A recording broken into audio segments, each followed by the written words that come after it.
Môre. Dit is Woensdag. Klein Saterdag het aangebreek. Middel van die week is hier en ek hoop julle het wakker geword en julle staan op en julle is al besig om reg te maak en aan te trek en koffie te maak of ontbyt te eet en julle self reg te kry vir hierdie splinter nuwe dag wat die Here vir ons gebring het. Dit is lekker dat ek vanmôre iets uit die Here se woord met julle kan deel.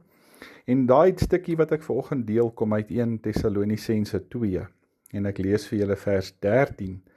Paulus sê ons dank God ook gedurig daarvoor dat julle die boodskap van God wat julle van ons gehoor het ontvang het en dit aangeneem het.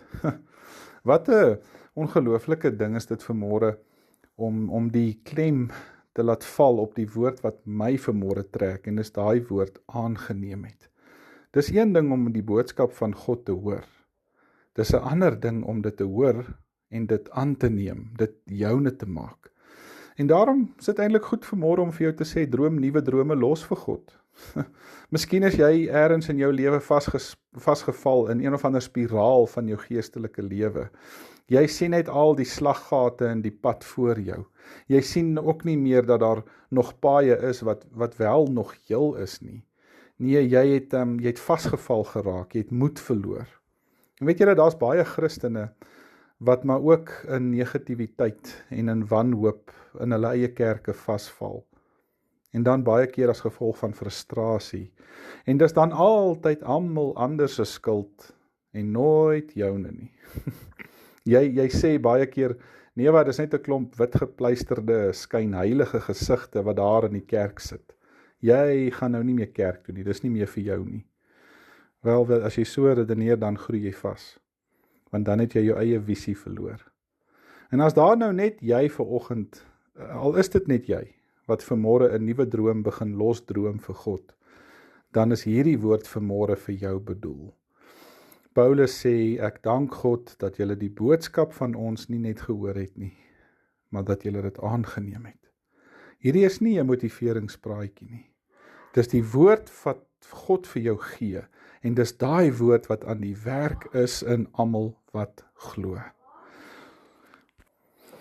Ek en jy kan hierdie wêreld gaan omkeer vir God, deur Jesus se genade, en natuurlik deur die Gees se krag.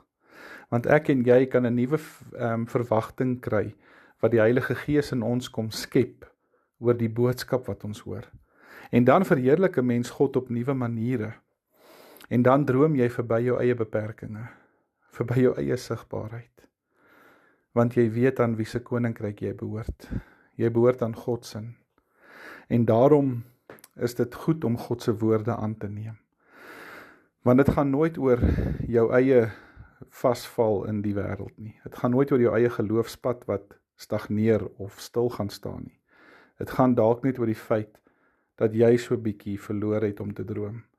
Dat jy so bietjie vergeet het, dat al is jy dan die enigste witgepleisterde graf in die kerk, dat dit so sal wees, want dan is jy die voorbeeld vir die res om jou. En mag ek en jy dan vandag anders wees as die wêreld. Mag ons stroom opswem. Mag ons die lig wees waar die ander duisternis het. Mag ek en jy die geur bring waar daar 'n stank is in die wêreld. Mag ek en jy so gaan lewe, soos die Here vir ons in sy woord vra.